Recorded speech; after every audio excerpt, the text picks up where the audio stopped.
everyone. Welcome back to the It's Really Not That Deep podcast. It's never that deep.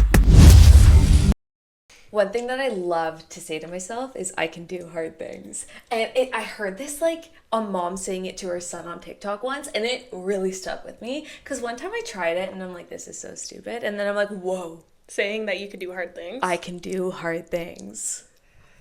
Yeah, I think I sometimes don't have the time to even realize I'm doing the hard thing. So then it's over and I'm more like, I did the hard thing. Like what? Most things. But like what? Give me an example. Like, even like applying for school. Okay. It like, obviously, like it just kind of happened. Yeah. And you then just like do it. And I was like, oh yeah, that happened. Chip away at it. Yeah. Or like my assignment that I did, it wasn't hard. Let's be real. Yeah. But like, oh, I did it. It's over. Move on to the next. So that was me in the past. Mm-hmm. Now I gotta recognize myself in the process. Now you're TikTok mom queen. Yeah, I like to be more present with it. And like, I can do hard things. I will do hard things. I'm doing hard things. Like, I like to think of it in terms of workouts. Like, when I'm working out, I enjoy it because I'm getting stronger. I'm doing something hard. I'm completing it. Like, it's cool. Do you ever not enjoy your workouts? Yes, sometimes, but like most of the time I do. Like, I always enjoy it. Usually, I do enjoy it once I'm doing it, but like, you ever just like, ugh? Of course. Okay. Just had to make sure you were normal. Yeah. One of my favorite new concepts is discipline. Because I love being able to feel disciplined. I think that's so cool. So today's episode, we're going to be talking about doing the hard things. I feel like you've always been pretty disciplined. Yes, but I've gotten more. I've strengthened this bone. There but you I have it. always been disciplined. I remember when I was like looking at this episode template, I used to feel it in my bones. Like, this is not the body you're meant to be in. Crazy, right? When I was like 16, 15. In what sense? I didn't like it. Like how you looked? Yeah. Okay. I was like, this is not what I'm supposed to look like. And so I became so obsessed with changing it. Not in like a disordered way, I hope. Like, I just knew that wasn't me. Yeah. I knew that there was this version of me that I could be and wanted to be. So that's why I'm disciplined, because she's her. Yeah. Sometimes I fear that because I sort of agree, sort of don't. I've been there. But I also fear that I'm a very all or nothing person, that I can't do anything like half. Does that make sense? It does make sense. I'm just like really processing. And like, I've been there. Yeah. I've done the things. So you have ADHD, which I can't speak to your brain. Controls my whole fucking life. Like, I can say, like, do this, but, like, I've lived with you for years, and I understand a little bit about how your brain works, and, like, you can't just do this. No, if I'm committing, like, I'm committed, and you never know where that's gonna lead. And it doesn't always lead to great things. So we clearly have a very different relationship to discipline. Oh, yeah. Okay, let's get into it. Okay, let's do it. So one thing I've learned in my journey of becoming more disciplined is that motivation follows action, not the other way around. Like, I think I'm just going to get motivated to do the thing and then no, that's not how it works. You have to consciously decide to do the thing, and then the habit builds, and then you become motivated. Do you see it that way? No. I fear. I've never. Well, with my little ADHD self, motivation comes really difficult to me, and I often lack motivation to its core unless I'm really interested in something. And it's interesting because ADHD, like dopamine hits, you like dopamine hits, and when you accomplish hard things and goals, it's supposed to feel rewarding, and that's supposed to give you dopamine. What does that make you think? Everyone thinks that ADHD is an attention disorder. It's not. Yeah, I know. Yeah. I'm very good at focusing on something that I care about. I will lock the fuck in if I want to. Yeah. But if I don't want to do something, it literally takes everything in my being to just do it. Like what? Like, what's an example of something that you dreaded and had to do? Last week, for example. Top of mind. I had an assignment due. It was so easy. It was like, I literally had to, it was me being a patient and I had to explain my issues. That was basically it. And I could not do it. I was trying to do it on Wednesday. It was due the Sunday. I remember texting Joelle being like, I literally have, no joke, 3 hours staring at the screen. Not one word was written. Yeah, you were trying really hard. I just can't do it. Like, so we always talk about what day we're going to record of the week. And I'm like, okay, Haley, do you want to do Wednesday or Friday? She's like, not Friday. I'm like, okay, Wednesday. What's up Friday? She's like, I just have an assignment due that I just don't think will be finished. And I was like, can't relate. I have not even opened the document. It's due Sunday, and I have a very busy weekend. I took Friday off, like, determined that, like, that's the day, girl. Like, today's your day. Yeah. And tomorrow I have to do a bit. So I wonder, can you set those deadlines for yourself? Like, you kind of are. Like, it's due Sunday, but you're saying I have to do it Friday. Could you be like, I have to do it Tuesday? So I used to think I was really good at that. Okay, backstory. When I was in high school, when I was besties with our roomie from Guelph, she was very school. So I became school. Oh, yeah, you did. Yeah, if I didn't get like an 100 on an assignment, I would have like mental breakdowns. My mom is like, Haley, you literally got a 98, calm down. And I couldn't handle it because it was like generally just a competition, genuinely. I just have to tell a story about that. Go for it. So when we were in Guelph one day, we were doing this quiz. And like, okay, sorry to expose the cheating. It was online COVID. Like, we were, yeah. Be fucking for real. Quizzes were online. And I got an 100. And someone else got a 90. And I was in trouble. Yes. She was not happy with me. It's like going back to so off topic, but like being supportive of your friends. If I told her I got like a 98, she'd go, but I got a 99 on that. Or like, it would always be a competition. I'm like, just be like, just fake it. Just fake it. Yeah. So I don't know how I lost that in me. And now I don't feel that way at all. Well, that's good because that was too much. Yeah, no, that was ridiculous. Oh, so 0 or 100. There you go. Yeah. I'm catching on. Yeah. Literally. So you've been living with ADHD for 22 years. What are some things that you found help? Like what works? Other than, of course, medication. Me and my trusty girl, my vibe ants. Well, funny you should ask. That is the topic of the episode. When I thought I had ADHD, no one believed me. Everyone thought that I was being a psycho because I'm so calm and like chill and I get good grades and I'm normal. I was preaching to the fucking choir. I'm like, I have ADHD. Like, no one believed me. I was so annoyed. And then one day my mom's like, okay, let's go get you tested.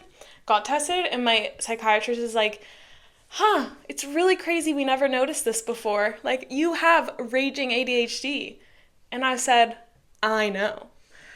I've been knowing. And I fully found out because of TikTok. I can't even lie. Yeah. So what were some of the telltale signs before you actually knew? Okay, you know when like in elementary school, when you had an agenda? Yes. And you know like how you always had like permission slips or field trip like forms? So my agenda, number one, I never signed that. I never got that signed ever. You had to do it every night. I never did that. My field trip forms, the day they were due, I would go look for them. They were at the bottom of my bag, shoved down to the like, under my desk was a disaster. Like, that shit was never organized. One time I remember this so clearly, we'd always try to stay in for recess. Mm-hmm. And their teacher like told us we could help her like cut shit. And that was the best. Yeah, right? Like, she literally fired me because she's like, Haley, you can't do this. And I was like, okay, true. Okay, so the signs were there early. One of the 12 teachers should have noticed. Yeah, right? You know who really noticed? My grade 11 math teacher. I cried every day in that class. And he said, Haley, you should sit at the front of the class. And I said, why? He said, because you can't focus to a single thing I say. And I said, oh. Then he goes, maybe you should check if you have ADHD. I said, oh, okay. It's a shame that came in grade 11 and not grade 4. Yeah, because women show very different signs from men. So everyone thinks ADHD is a very overdiagnosed disorder, but it's pretty overdiagnosed in men. But in women, it's very underdiagnosed, and men get diagnosed when they're about like 4 to 7, and girls don't get diagnosed until they're in their like mid-teens, late 20s. It's really interesting trying to find. I've done a lot of research and things on this. Here's a tip: if you ever have a chance to choose a topic on something, do it in something you're interested in. Facts. If only they taught you that in civics and careers. I don't even remember a single thing from civics and careers. Me neither. And you know what? That class had a lot of potential. So much potential. I saw a TikTok the other day. It's like work backwards from what you want. Like, what kind of lifestyle do you want? Do you want this big, massive house, or do you want to live in a small, whatever? And then work backwards. What do you like to do? Never once was I asked what I like to do. Yeah, that's... Joel, what do you like to do? I like to chill. Same. I digress. But I'll find a way. Don't worry about me. I'll be chilling. I'm alive. Joel got a reformer machine, and Fuck she yeah. used it. How, like, awesome. Yeah. And I've never used a reformer before in my life. I'm really surprised you've never. I know, I was always too scared. I didn't want to be the person in the class that felt insecure and like she didn't know what she was doing around all the people in their matching aloe sets. Like, I just couldn't do I it. feel like that's so not you. And I just like, I don't have a car! I can't do anything. I stay within the 5-kilometer radius of my homes. Well, at least you don't live in Thornhill. Well said. Yeah. Have you ever worried? This is really off topic too. Have you ever worried that you'd ever like get super addicted to something? Of course. Yeah. Yeah. I don't think I have an addictive personality, BH. But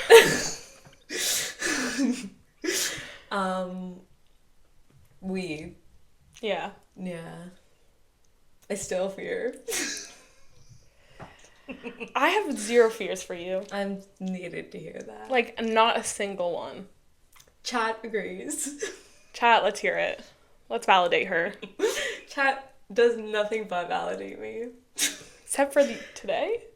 Oh, it just didn't work. But I did it work today too. No, yesterday. It just said something was wrong. Something went wrong. I kept saying that. I'm like, what the fuck? I'm like, did I just input a whole chapter in here for you to dissect? Yes. Oh my god. Too good. Chat, never do that again. Honestly. You know what's even more embarrassing? That I could get ChatGPT to write my whole essay for me and I still take forever. Good. That's a good thing. Why? Because you shouldn't be plagiarizing from chat. Well, go through Turn It In. Don't worry, I'm not a complete plagiarizer. Good. But I think, like, I'm pretty sure that, not my professor, but my cousin's professor, basically told them to, like, utilize chat. Yes. They can't not now. You can't not because it's just so everywhere and ingrained in everything that, like, why wouldn't you? Mm-hmm. It's like, don't use the internet. I need some peer... The fuck? Imagine you have to find, like, peer-reviewed articles. I've been talking about that. They had to go to the dictionary and, like, open a book? No, like I wouldn't you be publish a journal in an actual journal. What did you just say? Entrepreneur. And another thing that I also do to help me with the discipline is like think of the person, my highest self, of course, we love her, and what would she be doing? She would have these awesome habits and do this awesome stuff, and the only way to get there is through discipline. Do you think about your future self? All the time. I have a lot of a hard time. Every time I stumble on words, all I think is that clip of me going, I think I have a hard time with, I could only look at one task at a time. Yeah. Everything else is a blur. So it's also visualization. Like I visualize the person I want to be. I know it sounds silly. But what do you visualize? How? I started, before I really knew how, I started by writing down a perfect day in my life in like 2 years or 5 years. And I was like, what is a perfect day. And it was hard. I'm like, what would I want to do? And it forced me to like question and think about it. And now I just do more of those things in every day. So what's your ideal day? Okay. Just off the top of my head, I wake up and I live in California. And I'm with, well, I wrote this when I was with my ex-boyfriend. So I'm with my ex-boyfriend. You could still be. I could still be. And there's this really nice boardwalk. And I go by myself. And I have my headphones on, my cute matching set. And I go get a matcha. And I meet you were in it. You were in it. You're also living in California. Okay. Everyone prepare. All right. And we got a coffee and we just chilled by the beach. Just our favorite activity, chill by the beach. And then I went home and I chilled and I worked out and I made dinner and I had friends over for a wine and game night. And I was just like, so simple. Were they new friends? Yeah. It's pretty awesome. Yeah. That sounds like a pretty good life. Yeah, it does. You could get there. 5 years isn't that long. I've done my master's in 2 years, and what is keeping me here other than my family?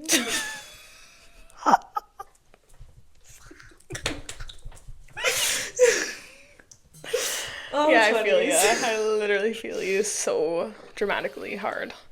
Well, that's a bridge we'll cross when we get there. Yeah. I feel like that's actually not as crazy as I thought. Not the 5-year plan. No, not your 5-year plan. I agree, but that was a good one. But I mean more like the visualizing. Yeah, okay, so that's how I started. Oh, okay. And that's not where we're at. No, now I just have this person in my head that is living that life and what she wears and... Is it a matching Aloe set? No. Oh, okay. Lulu, maybe. Maybe an Aloe Lulu combo. That's my favorite. I see. But... yeah, and I just think about what would she do in this situation? Who do I want to be and how do I become that now? Huh. Killing it. I also did this like program. Yeah, I bought it. And it was like become her now. And now I'm like, okay. Done. So one time I bought a program. I love these stories. Like when you bought Candy Crush. I had spent a lot of money on my game, Townsville. Is there like a way to see how much you spent? I'm sure. I fear. Give us an estimate. $50? In total? Yeah. In life? In life. I'm scared. I think we had to search up if you could figure it out. But I bought this program. It was like supposed to be this whole ADHD thing. I was like pretty excited about it. And then I bought it and it wasn't like cheap. And then I realized it was not what I thought it was. And then I just like lost, I don't remember how much it was, but a good amount of money. And I'm like, only I would fucking do that. No, not only you would do that. Lots of people do that. You're right. That's why they're scammers. I don't think they're scammers. I think you just have to be so disciplined to actually do the program on your own. Because no one's coaching you through it. But it was like a paper. It wasn't like, that was exactly what mine was I want too. like something keeping me going. I need like tasks I could check off. Yeah. No, that was exactly mine. And that was exactly my thought after I bought it. I'm like, I'm not going to do this. But that was, she said in every page, she's like, yeah, you're going to be like, you don't want to do this. And you just got to do it anyway. It's discipline. I fear. I lack. But I did buy an app. I didn't buy it, but I'm free trialing right now because it's about your hormones, but it helps you in all different things. And it has programs. And in the program, it gives you, like my program right now is for my acne, and it gives me habits that I need to do for the week. Acne is crazy. Why? Acne. Wait, what's this app? It's called Hormona. Right now I'm in my follicular phase. Oh, I'm in my luteal. Oh. I know. I've been in my luteal so long. I asked Chat today, why is the luteal phase so long? It's rude. It's so rude. Understanding your hormonal cycle has really changed my existence. Yeah. It's just like really sad sometimes because this week I was like, I hate my body. Yeah. No, I don't. That was exactly me last week. I was hating life. I was hating myself. I was hating life. And then this week, I'm on top of the world. Like, that's so rude. It's so crazy. It's, like, so insane. And I'm really trying to, like, not create habits, but create routines that go along with it. Love that. Yeah. That's iconic. That's what I'm trying. It's my goal. What's an example? Of what? Of, like, something a habit that you're doing. Okay, well, for example, like the last 2 days, I've been really productive and I've gotten a lot done. Thanks. Not my assignment, guys. Don't worry, I haven't started that one. But that's another thing. I'll do everything to avoid the thing. Yeah, but you'll get a lot done in doing everything. It's a win-win. Yeah. Win-lose. Because I don't have so much, like, intrinsic motivation, if I have a spurt of it, I really have to use it to my advantage. Yeah. So I guess I don't really have, like, a set routine or anything, but, like, I really just, I get a lot more motivation, I guess. And I think it's more about not respecting myself, but, like, allowing myself, like, during my luteal phase, like, I'm sad, I can recognize, like, I understand why. Understanding why and, like, there's a reason for feeling this way helps a lot. Like, you're literally supposed to hate your life when you're on your luteal phase. It just is what it is. Yeah, no, it is very validating. And, like, I've heard amazing things about cycle syncing, which, like, I don't... It's cycle syncing. It's, like, what you're doing. Like, yeah. Yeah. Because I also have really bad hormonal acne. Yeah, but, like, why aren't we taught about that? It's so rude. And this is why it's on my non-negotiable for my husband to learn about my cycles. Hell yeah. Another thing on this wavelength is perfectionism. We haven't touched on perfectionism. I feel like we really overcame our perfectionism with this podcast because the first episode, and, like, even all these episodes, we're still learning how to do it. Yeah. And that's hard. It's hard to put yourself out there before you feel ready, but that's exactly, you're never ready. And there's, like, a lot of factors to it because on one hand, it's like, what is everyone thinking about it? On the other hand, it's like, what do we think about it? On the third hand, it's like having to do the editing and having to film, come up with ideas, agree on the ideas, figure out what we want to put out there. It's a lot. It is a lot. And, like, it's obviously not going to be 10 out of 10 for the first, like, minute we started. Yeah. And I hope one day we look back on this and are laughing. Well, we will, because as you do things, you get better at that. But yeah, it's so much better to just start. That's the only way to go. You have to just start and then learn as you go. You're never going to feel 100% prepared for something. You cannot wait to feel ready to start. One time my friend DM'd a video of, like, a clip of us and said, all I think when I see this is what is Haley thinking when she's talking. And ever since then, every time, like, that's dramatic, but sometimes, like, I get so distracted being like, he's thinking about what I'm thinking about, and then I completely lose my track of, like... That was funny, the way you just submersed into your brain. That's what happens. It's like I get lost. I'm like, whoa. Also, fear of failure, like, is what holds a lot of people back. But I love the idea that you have to fail so many times before you succeed. Another thing about ADHD is that a lot of people that have it have rejection sensitivity disorder, which is basically, like, you're very sensitive to rejection, even if it's not really rejection. Yeah. I think I'm not, like, crazy about it, but if I feel like today, I, like, was so scared to tell Joelle something. I don't know why, like, because... Not that I'm scared that you're going to reject me, but you're just going to be like, no, it's fine. So, like, I will just do everything in my power. That's when I become a people pleaser, I think.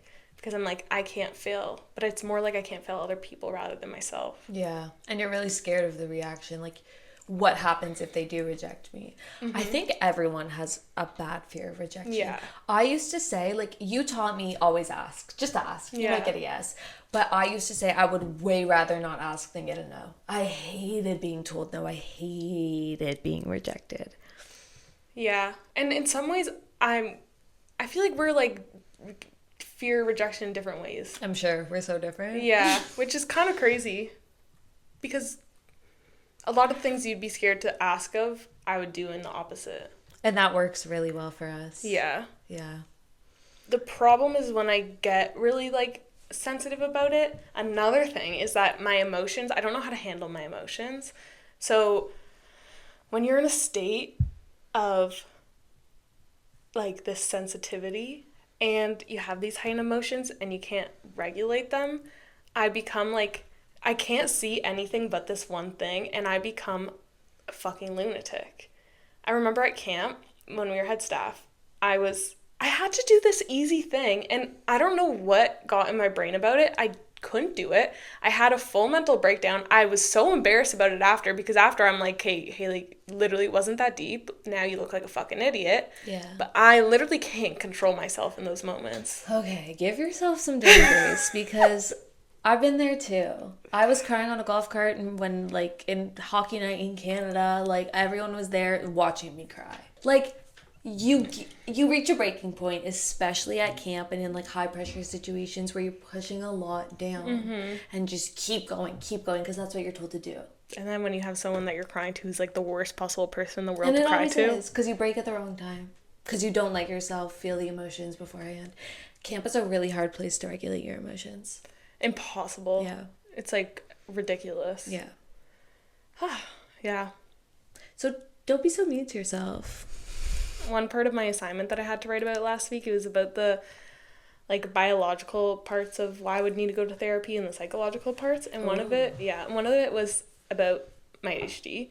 And basically, I feel a lot of times, I eventually can convince myself otherwise, but a lot of times I think I'm so stupid and dumb, and I'm like, everyone thinks ADHD is stupid and they don't think it's real, so maybe I'm just making it up. Like, maybe none of this is true. Why can't I just type on the fucking page?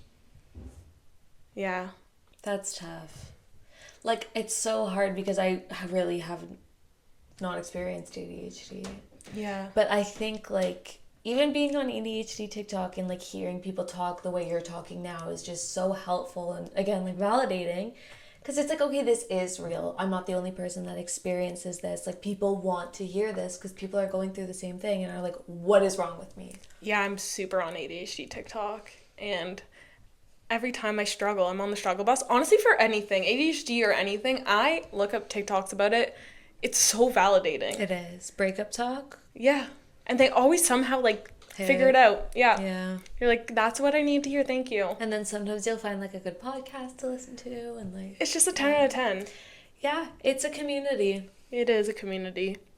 Prior to recording this episode, me and Joelle, we had a list of questions that we decided to answer, and we're going to rapid fire our answers, see the differences, see what we came up with, and see how our mind works. Let us know which one you're more like. We also wrote these so quickly and, like, assumed we would expand on them, but we decided we're literally just going to read exactly what we wrote, no explanation. So you're going to get the innings of our brain here. Yeah. And, like, I'm not reading even, like, the second bullet points. No. Yeah, okay. Question 1. How do you motivate yourself when you really don't feel like doing something? My answer was, it's a struggle bus. Make rewards for completions. Sometimes you need to accept the procrastination. Mine was, I asked myself what the highest version of me would do and weigh the pros and cons of doing it versus not doing it. That's a good one. Good job, Joelle. I love my past self. I have all these stories. Wow. I'm so special. Have you ever avoided a task because it felt too big or overwhelming? What did that look like for you? 99% of the tasks I complete unless I'm interested in it. Mine was, of course, starting any assignment, applying for masters. Can you share a time when perfectionism held you back from starting or finishing something? I used to be way more of a perfectionist, but it drove me clinically insane. True, bestie. I said podcast. However, I feel like we overcame this by just starting and learning as we go. Yeah, we did, baby. What's your go-to strategy for managing your time when you have a lot on your plate? Still trying to figure it out. Okay, I'll go off. Just start somewhere. I get overwhelmed by all the things I have to do. I make a to-do list, check off anything that can be done in 5 minutes or less, then tackle the hard things. Okay, I'm changing my answer. Find yourself a Joelle and let her help you. No, Haley literally said, I have so many things to do, I don't know where to start. I said, text me the things, I'll make you a schedule. And we did that. We did just that. And I didn't even follow the schedule, but seeing it all, like, it really did help. Yeah. She is literally my mother, my assistant, my bestie. It is what it is. Have you ever visualized success before tackling a tough goal? No, and I don't think this will ever occur. I said no, but I should. How do you deal with setbacks or failure when working towards a challenging goal? Really try to remind myself that I'm not special and my brain genuinely works different. Reframe the failure. Every failure is a step closer to success and teaching me something that when I do reach success will be important to know. And it's always crazy when you look back and you're like, oh, I need to fail that. Exactly. Yeah. What's a piece of advice or mindset shift that's helped you to do hard things in your 20s? If it's important enough, I'll get it done, and everything right now is a stepping stone to have success in my future. That's good. Mine is you can do hard things. I say this to myself all the time during hard tasks, and the mindset shift that completing hard things feels so good is better than most other feelings. And literally no one knows nothing about nothing. How do you reframe negative self-talk when you're facing a challenge? Oh, find someone who relates to you. Would I say this to a friend? Is this real? Is this fueling me or just bringing me down? That one was a good one. Thanks, Queen. Mm-hmm. How does sharing goals with others impact commitment and accountability? Body doubling. You need someone to be there with you to keep you accountable. I said, I don't like to do this. I said, I feel like it can increase pressure, but I don't do this personally. My word to myself is the most important. Yeah, so my word means absolute shit when it comes to myself. Okay, so polar opposites. Yeah, it is what it is. What is one takeaway you have from this episode? My main takeaway is that everyone's process is very different, and it doesn't matter what your process looks like or how long it takes, but eventually you'll get there and you'll be proud of yourself once you do. Yeah. I think my takeaway is just the reinforcement on how important discipline is to build a good life, and you have to figure out a way to reward yourself when you do hard things and learn to at least tolerate it. Yeah. Well, maybe now that we've talked so much about motivation and discipline and everything, I'm going to attempt to not leave my assignment to the last minute. I love that. What are you going to do this week? I'm going to start packing. Yeah, I've been pushing it off. Pushing it off? She's leaving in 2 weeks, 3 weeks almost? No. 2 weeks. Next Sunday. Not like this Sunday, but... Not like that, yes. No. Yes. No. Yes. Like, not the one right now, not but the like next tomorrow. one? Yes.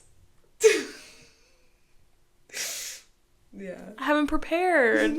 Well, here's your prep time. Regardless, I left for 6 months, and I packed the night before. 3 days. I was there 3 days before. 3 days, fine, that's fair. Yeah. Yeah, not me. Don't you need the clothes that you're gonna wear? I'm bringing a backpack. Bringing a backpack. Woo! Stress. Anyway, you guys should also try something hard this week and push yourself harder than you usually do because you're growing up, and learn to do hard things. As she said. Love you.